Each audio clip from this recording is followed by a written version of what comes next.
un des principes de l'évolution, c'est que ceux qui survivent, ce n'est pas forcément les plus forts, c'est ceux qui coopèrent le plus, ceux qui s'associent. Ils arrivent à perdurer, ils arrivent à résister aux conditions difficiles.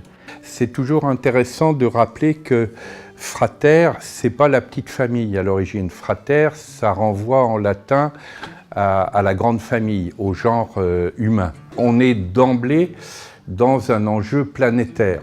Entre le paléolithique et le néolithique, il y a eu toute une partie où il n'y a pas de traces avérées, vues, reconnues, identifiées de violence et de guerre.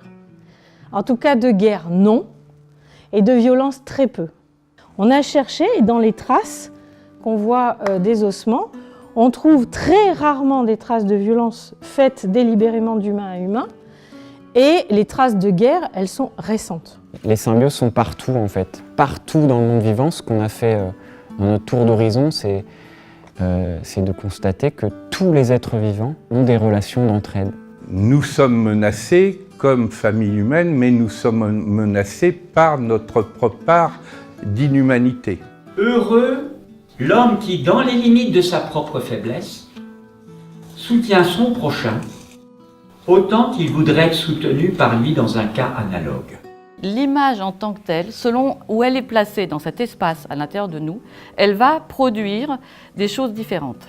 Et du coup, on a aussi mis en bas le diable, les mauvaises valeurs, les méchants, la saleté, et pourquoi pas aussi les SDF, puisqu'ils sont là par terre, tout sales et tout noirs.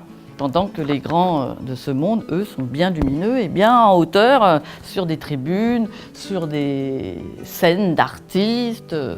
Donc c'est intéressant de voir que la représentation qu'on avait sur l'homme préhistorique, elle est complètement fausse. Nous avons été très imprégnés, impressionnés par des choses, et c'est à notre charge de décider de voir les choses autrement.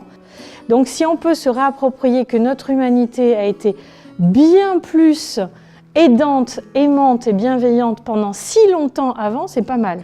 Nos belles valeurs en haut et nos mauvaises valeurs en bas, elles sont là en train de s'entrechoquer et ça met le bazar. Donc on pourrait débazarder ça en travaillant sur cette géographie intérieure, on pourrait déloger ces choses-là. La nouvelle géopolitique de demain, c'est celle qui considère que la question de la sagesse, la question de l'amour, la question de la puissance créatrice et non pas de la puissance dominatrice, c'est central. Donc à ce moment-là, c'est un pouvoir de création et qui est démultiplié par la coopération.